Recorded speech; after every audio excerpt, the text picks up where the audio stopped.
Pulau Batu Hairan, misteri yang timbul dan hilang di perairan Kudat. Pada 15 April 1988, sekumpulan nelayan yang pulang dari laut di perairan Kudat, Sabah, dikejutkan dengan kemunculan sebuah pulau kecil yang tiba-tiba muncul tidak jauh dari laluan mereka. Pulau asing itu tidak pernah mereka lihat sebelum ini, meskipun kawasan tersebut sudah di tempat mereka menangkap ikan. Lebih menghairankan, seorang nelayan dilaporkan tersadai di pulau itu setelah terjaga daripada tidur di dalam botnya pada malam hari. Ketika menjejakkan kaki, dia mendapati ratusan ikan terdampar di permukaan pulau baharu itu. Oleh sebab kemunculannya yang begitu aneh, penduduk menamakannya sebagai Pulau Batu Hairan. Berita kemunculan pulau ganjil ini segera tersebar ke seluruh Sabah, malah sampai ke Mindanao, Filipina. Ada kabar angin yang mengatakan pulau itu sebenarnya sebahagian daripada tanah Filipina yang dihanyutkan ombak besar ke perairan Sabah. Tidak kurang pula masyarakat tempatan yang menafsirkan kemunculannya sebagai petanda buruk, lalu mengadakan upacara kenduri dan pemujaan untuk menolak bala. Di sisi lain, segelintir peniaga melihat peluang. Mereka mengutip batu karang dari pulau itu dengan kepercayaan kononnya ia membawa tuah dan rezeki.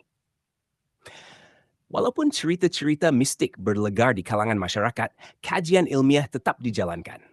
Pada 4 Mei 1988, sebulan selepas kemunculannya, sekumpulan penyelidik yang diketuai oleh Profesor Dr. Felix Tongkol dari Universiti Malaysia UMS berangkat ke lokasi pulau tersebut. Hasil pemerhatian mereka mengesahkan kewujudan pulau baharu itu.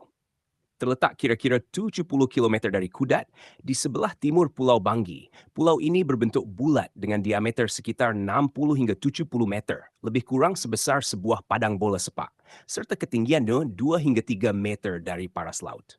Permukaannya dipenuhi terumbu karang, sebahagiannya masih diselaputi lumpur kelabu. Berdasarkan analisis, para penyelidik menyimpulkan bahawa Pulau Batu Hairan terbentuk akibat letusan volcano lumpur di dasar laut. Fenomena ini berlaku kerana kawasan Sabah masih aktif mengalami mampatan tektonik. Tekanan di dasar laut menyebabkan lumpur termampat menolak keluar bersama terumbu karang, lalu membentuk pulau kecil di permukaan laut. Analogi mudahnya, ia seumpama jerawat yang muncul di kulit muka, timbul, lalu surut kembali. Hilangnya Pulau Batu Hairan. Namun, kewujudan pulau itu tidak lama. Pada 25 Februari 1990, selepas hampir 2 tahun muncul, penduduk tempatan mendapati pulau itu telah hilang daripada pandangan. Ada yang menyangka ia gaib begitu sahaja. Tetapi menurut Profesor Felix, kehilangan itu berpunca daripada hakisan ombak besar yang meruntuhkan struktur pulau secara beransur-ansur sehingga kembali tenggelam ke dasar laut. Misteri yang belum tamat.